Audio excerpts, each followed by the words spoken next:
This passion has been building for a time like this. We have been in hidden places, but the glass boxes have been shattered. We will not conform to the patterns of this world or the limited expectations that we live in lack or the false ideals of past generations. We are transformed by the renewing of our minds. Wellness is not just a state of being, it's a precious gift given by God. Wealth is not just about abundance of money, but the riches of experiences. We are consumed by passion and zeal as we fall on our knees and repent. We pray for abundance and no lack. We stand prepared to take new ground, to build up the foundation brick by brick. With inspiration and education, we continue to build the kingdom. We are not next, we are now. We are ready. Are you?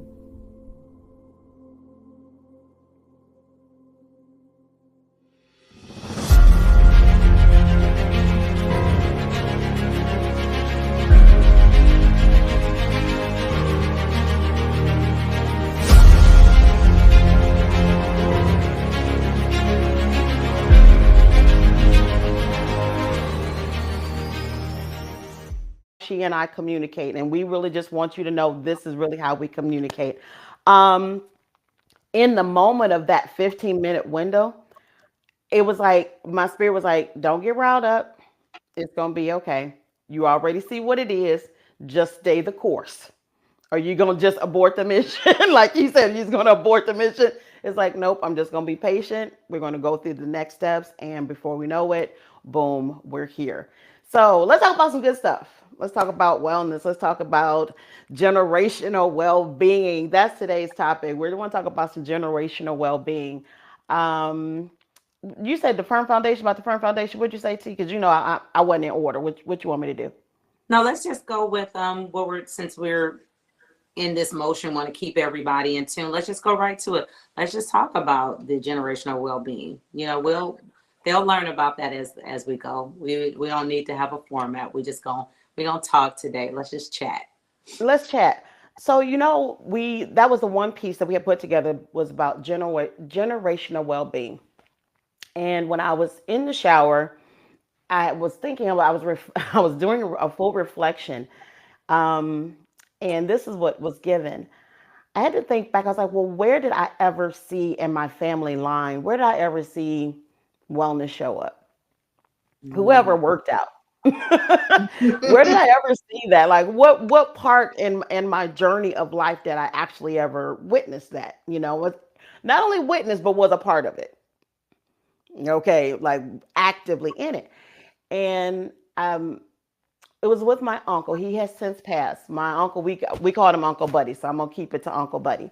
Mm-hmm. And I remember, everybody got an amusement park, no matter where you're at, whatever city you're in, you have an amusement park. You got Six Flags. We had Geauga Lake, all the good things. And I know, right? Roller coasters, all the stuff. Well, that's what we thought we was going there for. So he would gather us all up in the car. Me and my cousins put us all in the car, and we're thinking, okay, we're going to the amusement park. Well, he would do that. And I still laugh at this part because this was an era before seat belts was mandatory per every child, right? So we was just all in the back seat. And so he did the thing, and we got there, and it wasn't to actually go to the amusement park. That was the latter part. That's why we were there so early, because it was a 5K run. Ooh. And he was a marathon runner, and he was now introducing all of us to running. And we were like, that's what you do. We were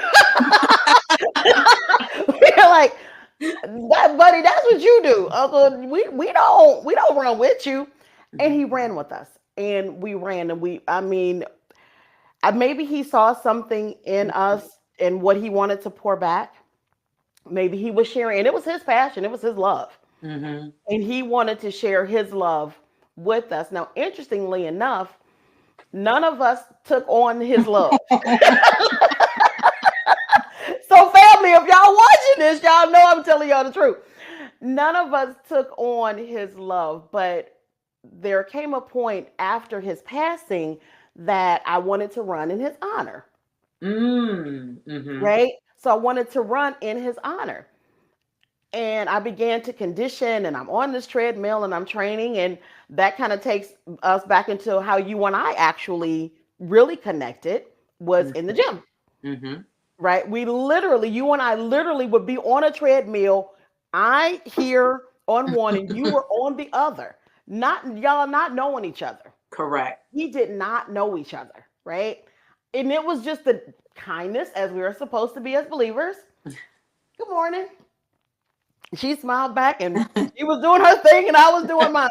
Meanwhile, I was training for this marathon in honor of my uncle. And that was the first reflection that really kind of stuck back with me that, he was really showing us a different part of life. He was showing us something that was not a part of our family. He was Mm-hmm. showing us something that we honestly thought was for a different ethnicity than us and very much so for a different community than we were in. At that time, I'm currently living in North Carolina, but I'm from Ohio. So, shout out to the East Cleveland community and our family, transitioned from life from West Virginia, wherever, well, I won't say where we came from, but from Virginia to Ohio. And that's where we landed in East Cleveland, Long Street. And that's just kind of where that part started. But what it did honestly do, he did, even though I did do a 5K in his honor, and I do still advocate for running. Running is one of the conditioning points that I always source into, always. So if I could say in today's understanding and my today's ownership of that is that he did spark that seed. He Mm-hmm. did. He lit the fire for that, and he and I appreciate that. But when I was reflecting back on and owning, like, okay, well, where were you ever intentional? That's a part of ownership. Where were you actually intentional in your plan and in your process of what you were doing? And that was my point of where I was like, yeah, I'm intentional in this space. Mm-hmm. So for generational wellness, thank you, and I appreciate that one. But I got Mm-hmm. another one, but I'm gonna let you give one up. Yeah, let me get one. Let's Yeah, spice it up a little yeah. bit. I'm like, come on, what you got? Up What you a little got? bit here. So I'm glad that you came on that point because I know that was probably just like out of the air, like about like bringing up, someone in our generation that kind Mhm. of, was the guide for us. So I would say hands down, that person was my mother. And Mhm. I remember my mother always having a struggle. Like, I mean, when I say a struggle with weight. But I do remember her taking ownership. Even Mm. though it was such a struggle, she made sure, best believe, she said, now one of y'all, me and my three brothers, Wow. now one of y'all, and that may not even be good English, but I'm going to say it that way. Nan one, neither one of Nana. y'all is going to have a struggle Wow. with this weight problem. And Mhm. I just at this age really was understanding what she was doing. So she was always taking us on bike rides. She was always taking us. We grew up in the Kinsman area, so we were at Woodhill Park. We were always going to that track and walking around the track. Me and my mother have spent many, many times just walking on trails, talking, Mhm. walking, going to the gym, just all this. And it was always about movement. Mhm. Now, when it came to the food thing, I'm going to say I can't give her props for that because we was going to rallies and we was going to the corner store, and that probably wasn't matching as much. But best Mhm. believe we was getting some activity. But that was Mhm. all. I love about generations. They take you where they're at. They only do what they Yeah. know. Oh, And that's good. and Say from that. Say that one again. T. That was yeah, good. She said they're they doing take you what where. they know and they take you That's where it. they know. Okay. And then it's Yeah. your job when we're Yeah. talking about generation, it's your job to take what they brung you to the path, Mhm. and then you take that path a little bit further. But don't go into the blame. That's what I said. You know, my mom didn't blame and say, well, Mm-hmm. because maybe her mother didn't take her, because I don't remember my grandmother being Yeah. a active person. I remember grandma talking about we going to the gym or we Yep. exercising. Now, where my grandmother was going all the time was going to church. I know Mm-hmm. she did that movement, but Mm-hmm. the movement of exercise, but I believe my mother understood what was some of the mental and the physical things that were so damaging to her. And I Mm-hmm. remember her when she was sharing stories like, I'm like, why are we running up bleachers at Shaker Heights High School and we're going up the bleachers, running down, like, and we was not doing a marathon or practicing for anything, but she Right. was instilling this part of motion. And Mm-hmm. motion has, and that may be now why people call me Tigger. Is it Tigger? Which one Tigger. was it? It Tigger. was Tigger. It And was you're like, Tigger. oh, why are you always bouncing? You just always be bouncing. And maybe it was that movement as a child that I'm Mm-hmm. always in movement. It may not Mm-hmm. be a physical exercise of the treadmill, which it is, but it is just movement of the body. We got to Movement. get out of those cycles where if we're not at the gym, if we're not in a machine or apparatus, then Mm-hmm. we're not exercising. Mm-hmm. And that is just a whole mental shift. If your body is moving, whether you're cutting the grass, whether you're walking to your mailbox, whether you're jogging around the corner, going up and down your stairs, Mm-hmm. those are all action points of movement. So I'm really thankful in the wellness journey Mm-hmm. of generation that my mother taught movement. You Yeah. know, movement. I just Yeah. remember us always moving Yeah. And through the like you say, struggle. I love how you say just movement in and of itself, because when you, again, you go back two generations, two, three generations, no, a formalized gym wasn't present for them. But what was present was walking. And you have cultures that still walk extensively.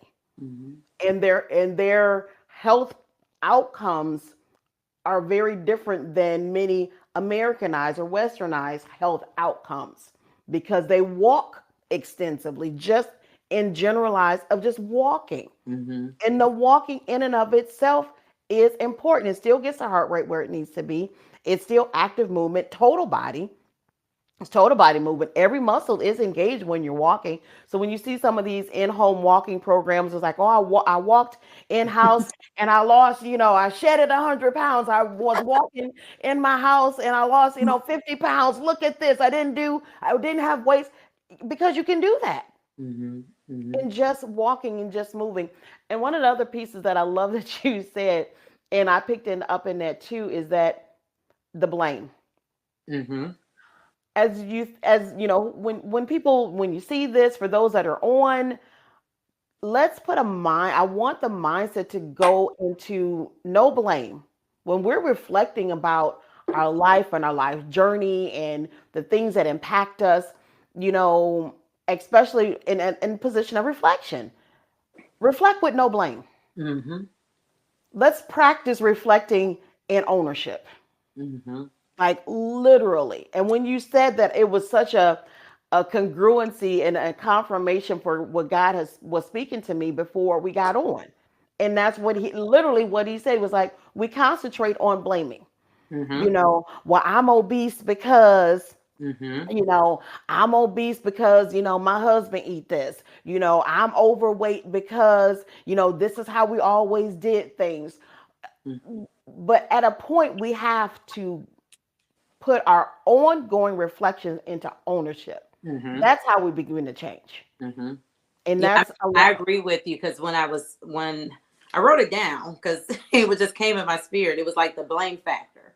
Oh, That come we on. have Yeah. to get rid of the blame factor. Mm-hmm. And that is when we talk about these things that keep us, stuck. We use that term so loosely. What keeps you Mm-hmm. stuck, what holds you back. And I think it is one, the accountability to the blame factor. Oh, okay, the accountability to the blame factor, because we easily always shift to that. Like you said, whether that's your household, whether it's your children. Oh, I had to eat that because I got to cook for this all my children and they like this, or Mm-hmm. like you said, my husband brought that in, so the apple pie, I had to help eat the apple pie with him because it's always, so we have to now, Yeah. because we're so accustomed to that. oh, I can't exercise because I hurt my knee or my foot or my toe, my toe, something wrong with my toe. All Mm-hmm. these different things that we come up. I'm not feeling good this month, or I'm too overweight that I feel like I can't start. We're always looking for that way out. And the Blame. blame factor, but that just dropped in my spirit this morning. Yes. The Yep. blame factor is really the biggest thing, because if we can hold on to blaming something, it gives us an excuse not to own it. So when we say, oh, Hold on. He said, holding on to that blame factors anchors you down to your shame factors. and so Holding now, on to right. your blame factors anchors you down to your shame factors. You know you shame about that thing. Mm-hmm. My God. You know you be shame about that thing, but you rather stay into the blame. That's Mm-hmm. gonna anchor you to your shame. Correct. And so you live in it. You kind of, it You becomes live like in a it. blanket. It's now your security blanket. Your Mm. security blanket where I'm going to keep this, because this now gives me the ability, one, like you said, not to look at what I'm shameful of, Mm-hmm. to make another excuse of why I don't do anything to better want myself. And then also, it's like I said, my mother, even though that was a struggle for her, she said, I'm the only person in this family that's gonna struggle with this on my watch. Now I Mm-hmm. can't, once you become an adult, but she still be watching now. And she was like, look here, something ain't looking right with you. But it's the accountability.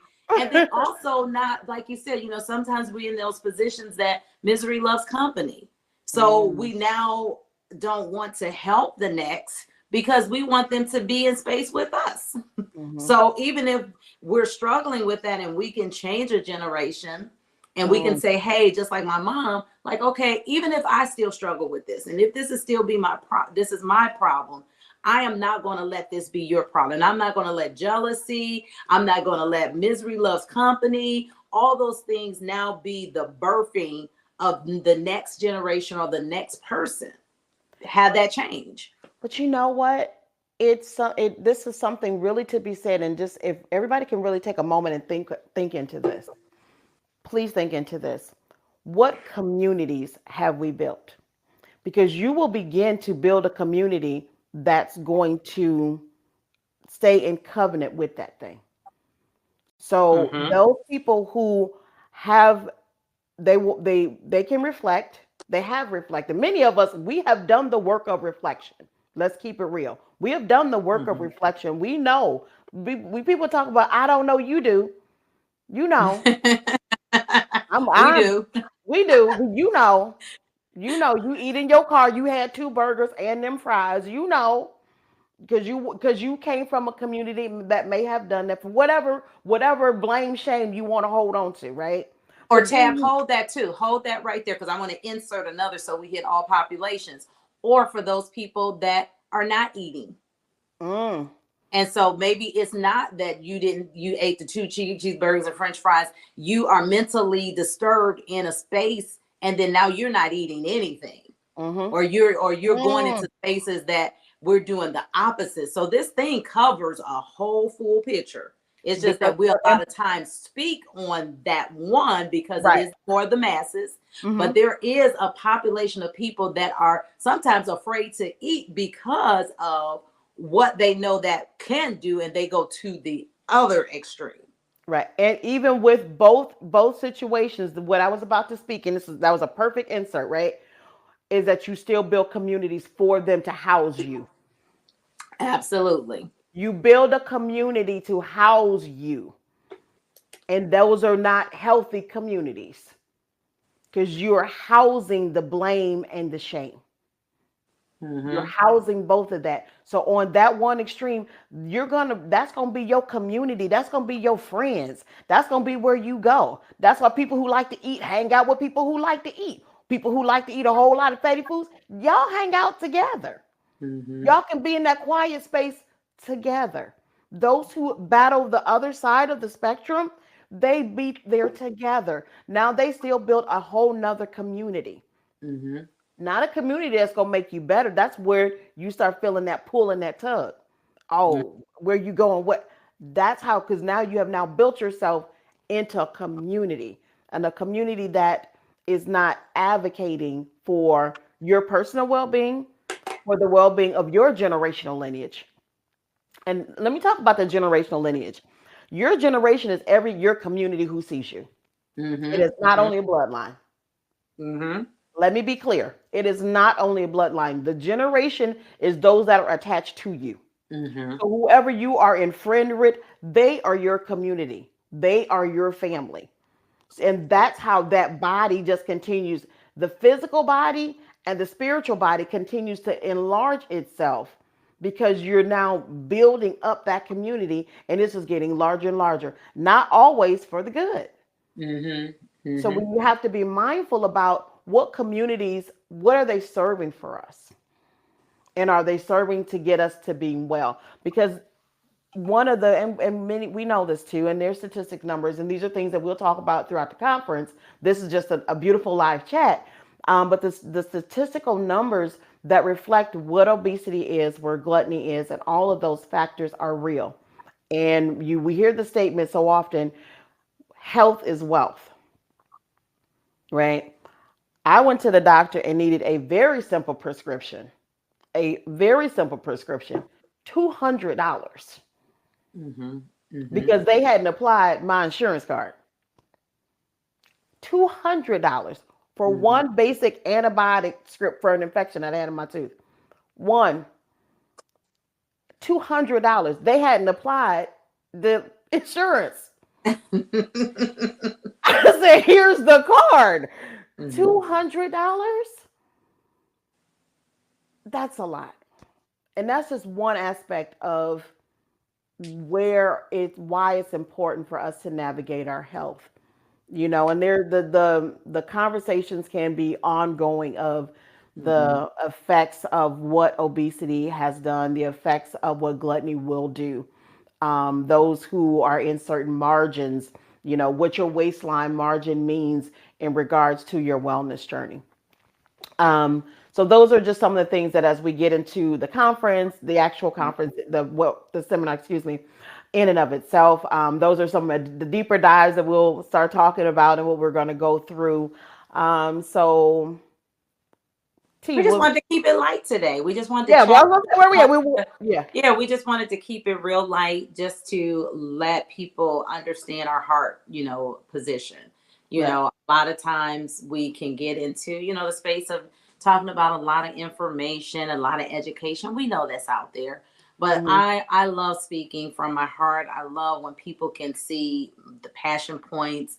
They can see who I am as a person and why I do what I do from a place of my heart, because we can do a lot of things, but do we do them from a place of our heart? Mm-hmm. That is what we feel that sets us apart, is that we do this from not only just from what we know that we are required to do or need to do, but it's from our heart that we really care about this thing. We really care about you. We really care that, this is not a traditional space for us to be on virtual and things like that. Me and Tab both are in-person people. We're in person, but we have to change and switch with technology and what the world is doing and the systems of how we connect with people. But in that, even in our connectivity and our connection points with you in this space, it still comes from a space of the heart. Yeah. We really care about you. We may not know your name, we may not know your full story, but we do know one thing: everybody's story. You can ask yourself these three questions, and we're going to end with this because we want y'all to come back for more. Yes.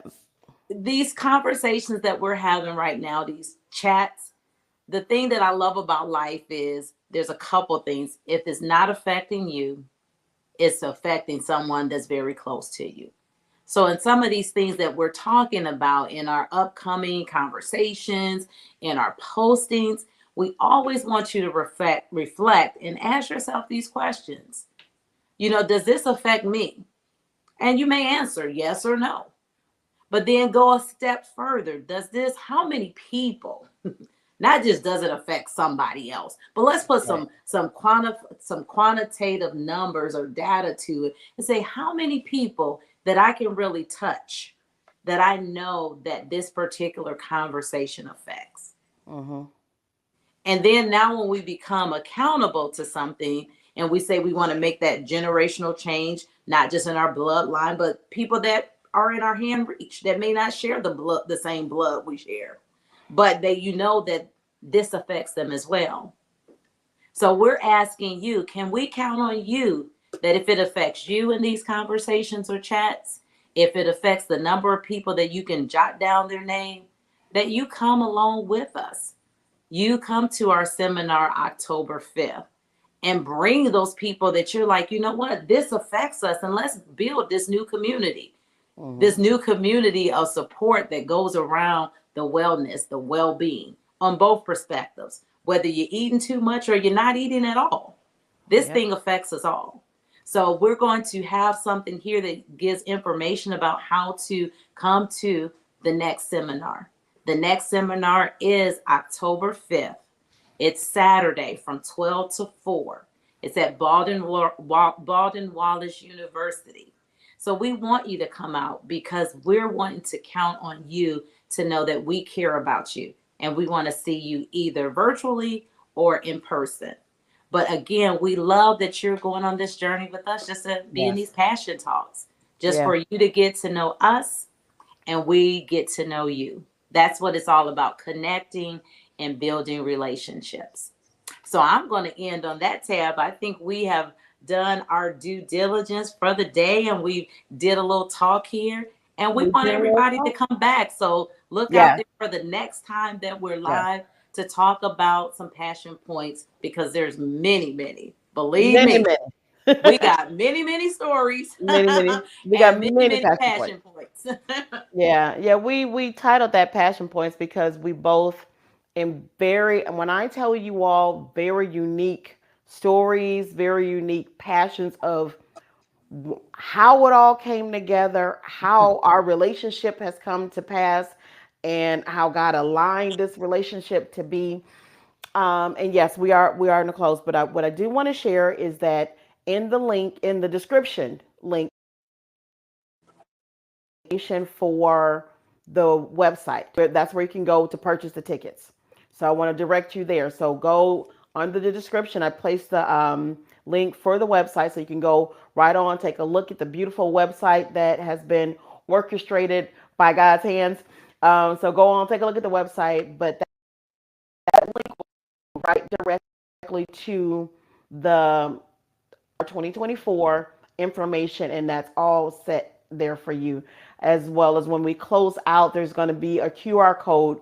If you can't find that, there's going to be a QR code once we close out here that you'll also have that access, so you can use the QR code, go to your camera. Y'all know what to do. Go to your camera, hold it up. It's going to blink. The little orange line going to come on the bottom, hit it, and then move forward.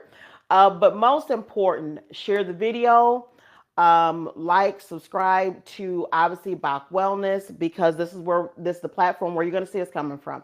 So just when, Tanisha said, we don't know when we're going to pop up, but if you hit the like and subscribe button, you'll get that notification and be like, ding, ding, ding, they got another one coming up, so that you will be ready.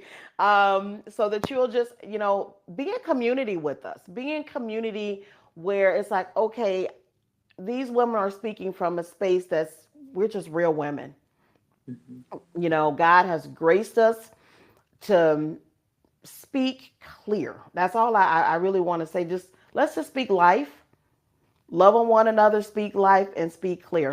And I think that's what we got for now, because we got so many other topics. I don't want to touch nothing else that I'm not supposed to right now. That's right.